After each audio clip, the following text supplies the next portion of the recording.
একজন নবী হাসরের ময়দানে বলবে আমি আমার চিন্তায় আছি, নাফসি নাফসি। আপনার আমার বলেন তো কি অবস্থা হবে? বলেন বলেন। একজন নবী বলতেছে, আদম বললেন নাফসি, ইব্রাহিম বললেন নাফসি, নূহ বললেন নাফসি, মুসা বললেন নাফসি, ঈসা বলবেন নাফসি নাফসি।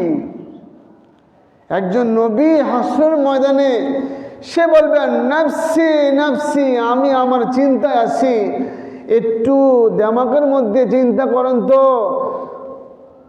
নামাজ তো ঠিক মতন পড়ি না, আল্লাহকে তো ঠিক মতন স্মরণ করি না, মানুষের উপর জুলুম অত্যাচার করি, সুদ খাইতেছি, ঘুষ খাইতেছি, অন্যকে ঠকাইতেছি, টাকা মাইরা খাইতেছি, মানুষের উপরে অপরাধ করতেছি, আমি নাফরমানি করতেছি, আমি আল্লাহকে মানতেছি না, আমি রসুলকে মানতেছি না।